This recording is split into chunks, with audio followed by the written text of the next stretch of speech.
Hello વિદ્યાર્થી મિત્રો, આપણે જે રીતે જીપીએસસી ક્લાસ 1-2 ની અને એસટીઆઈ ડીવાયએસઓની પરીક્ષાઓ જે ભૂતકાળમાં થઈ છે અને હવે જે ભવિષ્યમાં પણ પરીક્ષાઓ આવવાની છે એને ધ્યાનમાં રાખીને એક સિરીઝ ચાલુ કરી હતી કે હાલમાં કયા પ્રકારે મોસ્ટ આઈએમપી એરિયાઝમાંથી પૂછાય છે, જીપીએસસી નો ટ્રેન્ડ કેવી રીતે ચાલી રહ્યો છે અને થર્ડ ભવિષ્યમાં પરીક્ષામાં કયા કયા મુદ્દામાંથી પૂછાય તેવી સંભાવના છે. અને એની અંદર આજે આપણે જ્યોગ્રાફીની વાત કરીશું. હજી સુધી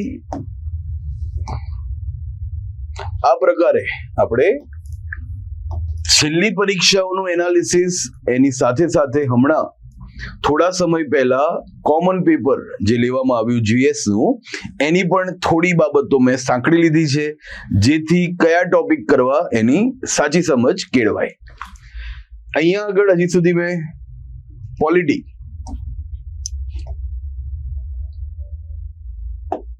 અને ઇકોનોમી જે સૌથી વધારે હમણાંથી પૂછાય છે એ બંને વિષયોની ચર્ચા કરી નાખી છે અને આજે લેક્ચરમાં હું જ્યોગ્રાફીની ચર્ચા કરવા જઈ રહ્યો છું. ઓકે, તો જ્યોગ્રાફી આપણે સ્ટાર્ટ કરી રહ્યા છે કે જીપીએસસી ક્લાસ 1-2 જે લાસ્ટ છે એમાં જ્યોગ્રાફીમાંથી 22 ક્વેશ્ચન પૂછાયા છે અને ડીવાયએસઓમાં 34 ક્વેશ્ચન પૂછાયા છે, એસટીઆઈમાં 18 ક્વેશ્ચન પૂછાયા છે. સાથે જ જ્યોગ્રાફીની હું એન્વાયરમેન્ટની પણ ચર્ચા કરવા જઈ રહ્યો છું. આજકાલ એન્વાયરમેન્ટનું પણ ખૂબ વેટેજ વધી રહ્યું છે અને જ્યોગ્રાફી સાથે થોડો એ ઇન્ટરકનેક્ટેડ સબ્જેક્ટ છે, તો આપણે બંને વિષયોની ચર્ચા કરવા જઈ રહ્યા છે. ઓકે, એન્વાયરમેન્ટ, તો એન્વાયરમેન્ટમાંથી પણ જીપીએસસી ક્લાસ 1-2 માં 10 માર્ક્સનું પૂછાયું હતું, ડીવાયએસઓમાં 8 માર્ક અને એસટીઆઈમાં પણ 14 માર્કનું પૂછાયું હતું.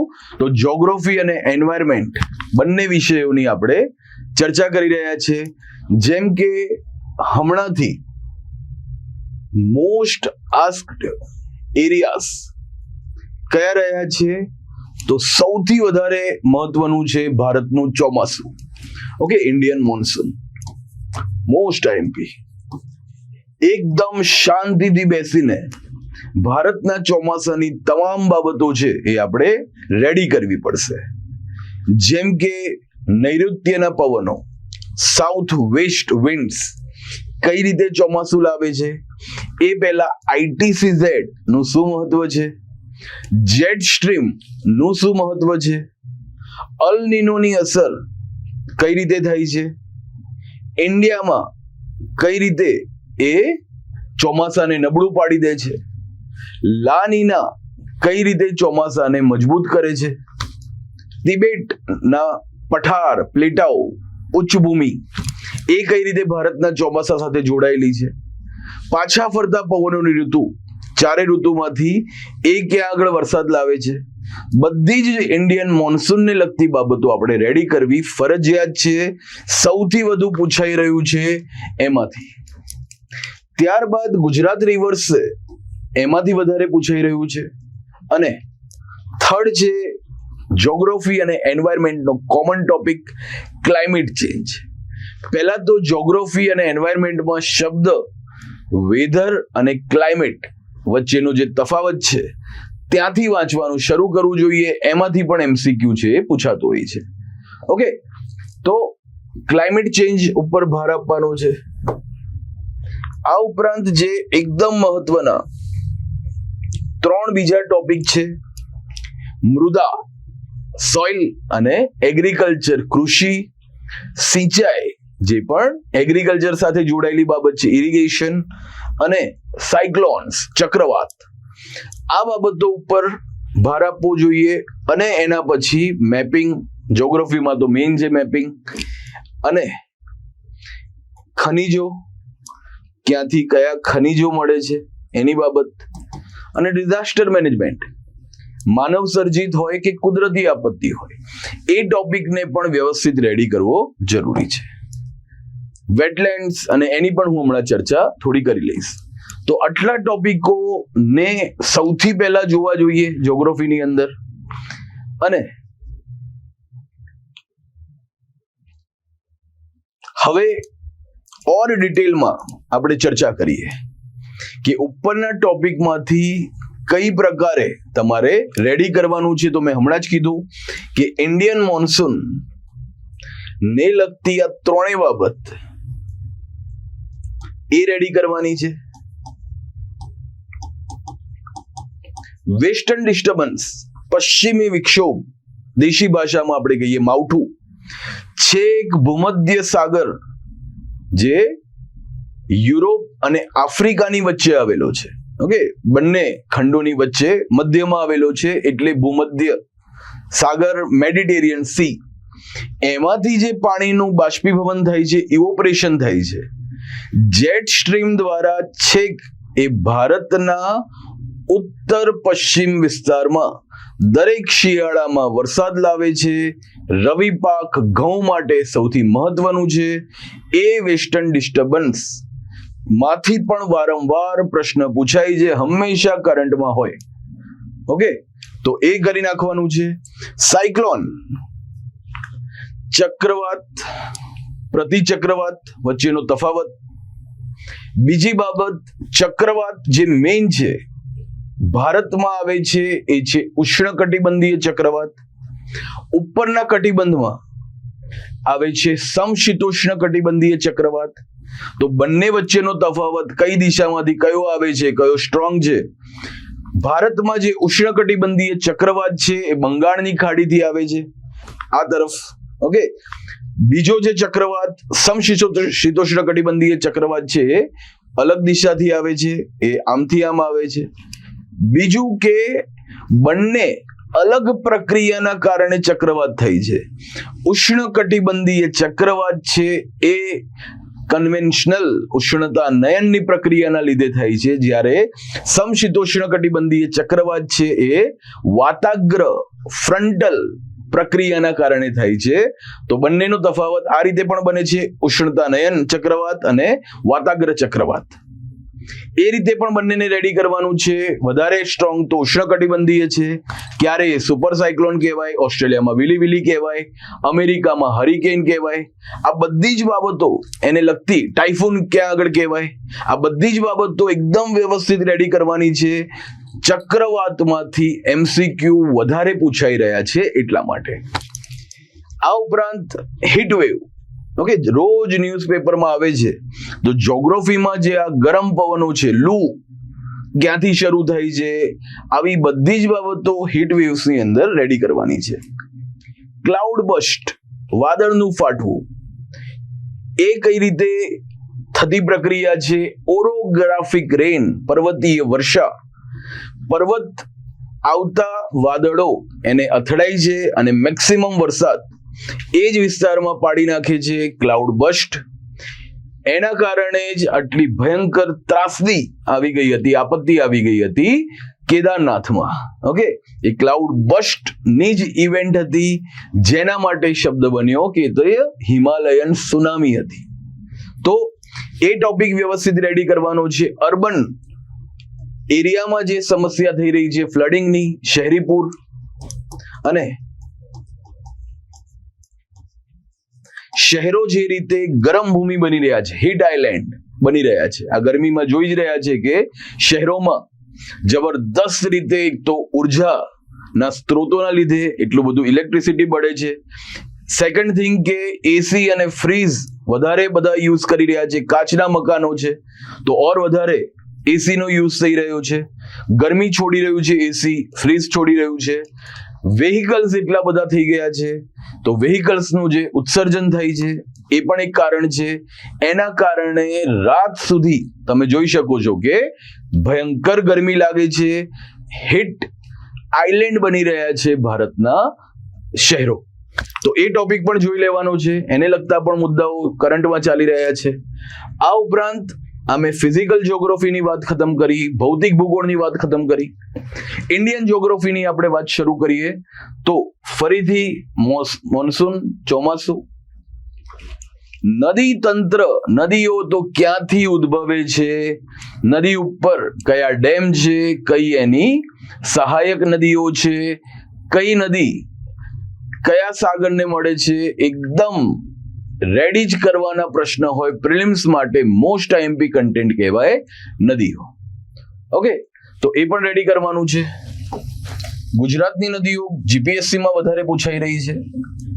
ગુજરાતની અંદર ભારતની અંદર જે સિંચાઈ યોજનાઓ છે, નદીઓ પર જે સિંચાઈના પ્રોજેક્ટ રેડી થયા છે એ પણ અહીંયા આગળ ધ્યાનમાં રાખવાનું છે. અને મૃદા, ઓકે, કાળી મૃદા ક્યાં છે, લાલ મૃદા ક્યાં છે, કાપની મૃદા, એલ્યુવિયલ સોઇલ ક્યાં છે, એકદમ મૃદાનો ટોપિક છે પણ 0 એરર ઉપર રેડી કરવાનો છે.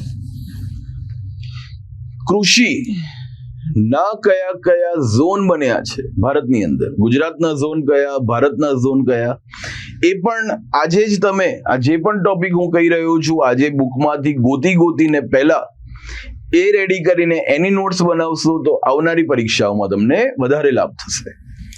તો એગ્રીકલ્ચર રિજિયન છે એ પણ વ્યવસ્થિત રેડી કરવા જોઈએ, એ પણ વારંવાર પૂછાતા પ્રશ્નો એમાંથી બને છે.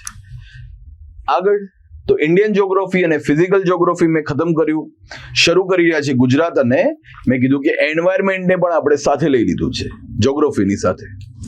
તો મેઇનલી યાદ રાખવાનું છે કે ગુજરાતના જે મેઇન પ્રોજેક્ટ છે બધાને ખ્યાલ હોવો જોઈએ કે માત્ર દક્ષિણ ગુજરાત છે એમાં જ 12 માસી નદીઓ છે.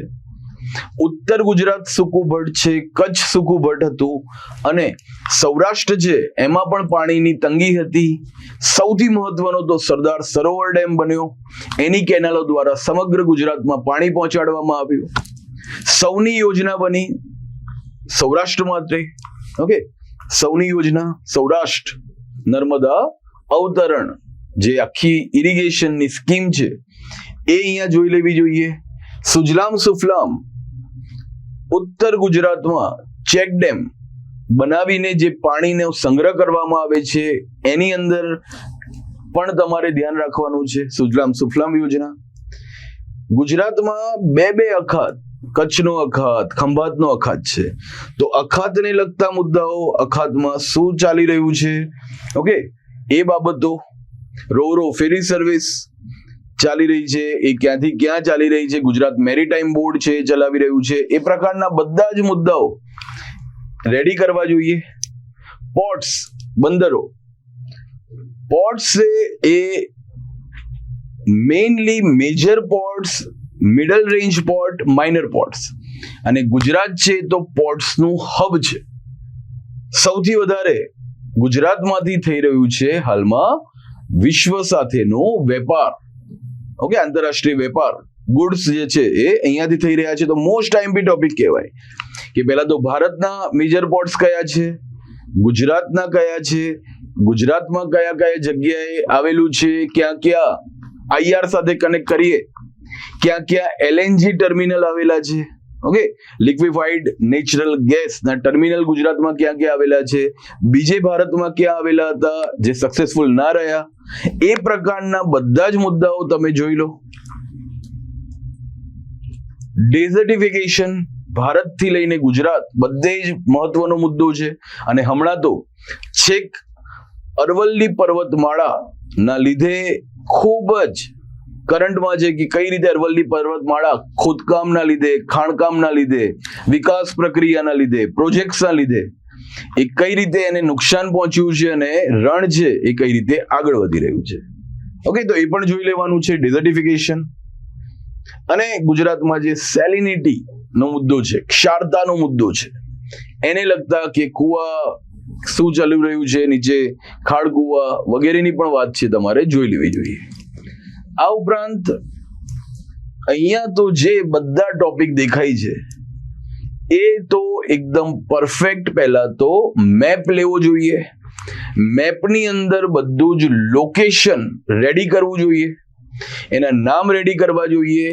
છેલ્લા દિવસે જોઈને જઈએ તો જ એમાંથી એમસીક્યુ આવડે તો એ તમે સોલ્વ કરી શકો.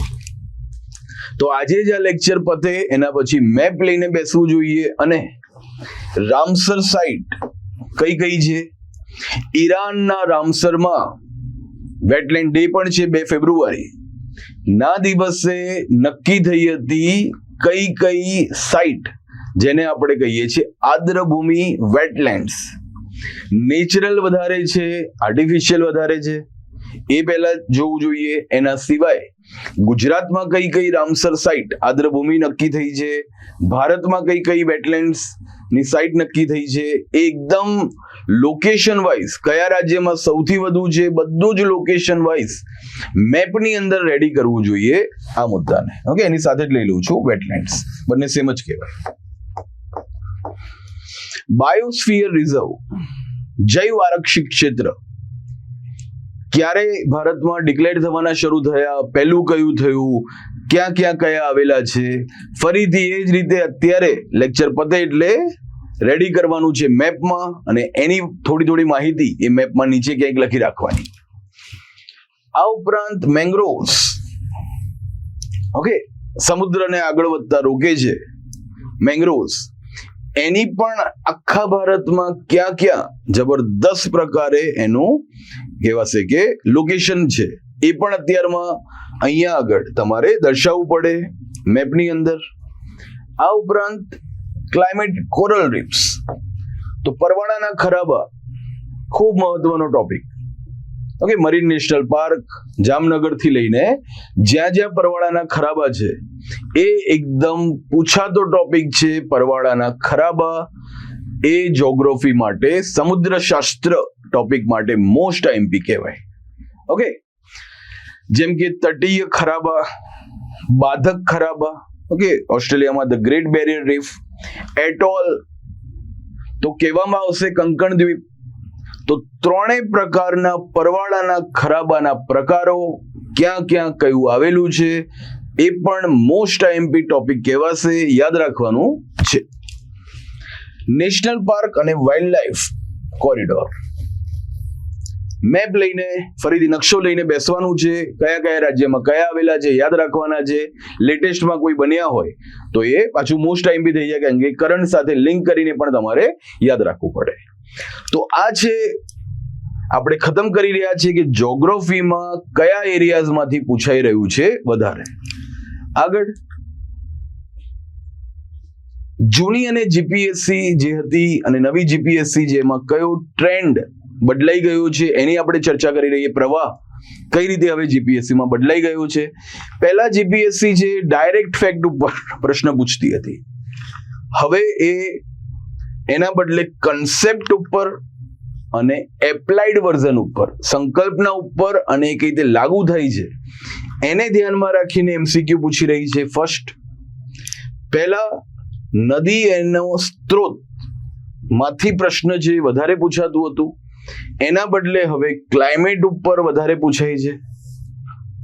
પહેલા સ્ટેટિક જ્યોગ્રાફી, ઓકે, તો વધારે પૂછાતું હતું ભૌતિક ભૂગોળમાંથી, સ્ટેટિકમાં પણ ભૌતિક ભૂગોળમાંથી વધારે પૂછાતું હતું. એના બદલે હવે થોડું એન્વાયરમેન્ટ સાથે લિંક કરીને જ્યોગ્રાફી પૂછી રહ્યા છે અને કરંટ બેઝ વધારે પૂછી રહ્યા છે. પહેલા લોકેશન બેઝ ક્વેશ્ચન વધારે હતા, એના બદલે હવે ડિઝાસ્ટર અને ઇકોનોમી સાથે લિંક કરીને જ્યોગ્રાફી પૂછી રહ્યા છે. ઓકે, જ્યોગ્રાફીને ઇકોનોમી સાથે લિંક કરીને, ક્લાઇમેટ સાથે લિંક કરીને, એન્વાયરમેન્ટ સાથે લિંક કરીને, અને આ રીતે પ્રશ્ન વધારે પૂછાઈ રહ્યા છે. પહેલા વન લાઇનર એમસીક્યુ વધારે પૂછાતા હતા, એના બદલે હવે સ્ટેટમેન્ટ બેઝ એમસીક્યુ પૂછાઈ રહ્યા છે, જેના ઉપર એલિમિનેશન ટેકનિક થી તમે વિજય પ્રાપ્ત કરી શકો છો. એનો પણ આપણે એક વિડીયો ભવિષ્યમાં બનાવીશું કે સ્ટેટમેન્ટ બેઝ ક્વેશ્ચન છે એને કઈ રીતે અટેમ્પ્ટ કરવા જોઈએ. ઓકે, આગળ હવેની જે પણ જીપીએસસી ની પરીક્ષા આવે એ જીપીએસસી ની પરીક્ષા માટે તમારી જે ક્લાસ નોટ્સ તમે બનાવી હોય, જે બુકમાં તમે ટિક કરેલું હોય, હાઇલાઇટ કર્યું હોય, એ તમારી પાસે રાખો. પણ આ ટોપિક છે એને અલગથી રેડી કરીને જજો તો તમને લાભ થશે. જેમ કે ફરીથી El Nino, La Nina most IMP, western disturbance most IMP, okay, cyclone, Gujarat irrigation, desertification, salinity, Ramsar, blue economy, ખનીજો, monsoon, urban flooding, carbon sink, mangrove અને એગ્રીકલ્ચર ક્લાઇમેટ લિંકેજ. ઝડપથી હું ભૂલી ગયો છું, વિડીયો પોઝ કરીને તમે એકવાર બધા ટોપિક છે લખજો. આગળ બધા ટોપિકની હું વાત કરી ચૂક્યો છું. તો આજે આપણે જ્યોગ્રાફીની વાત કરી. નેક્સ્ટ લેક્ચરમાં ખાલી બાકી છે હવે આર્ટ એન્ડ કલ્ચર અને એના પછી સાયન્સ એન્ડ ટેકનોલોજી. તો ફરીથી આવા વિડીયો સાથે મળીએ. જય હિન્દ, જય ભારત, જય જય ગરવી ગુજરાત. Thank you.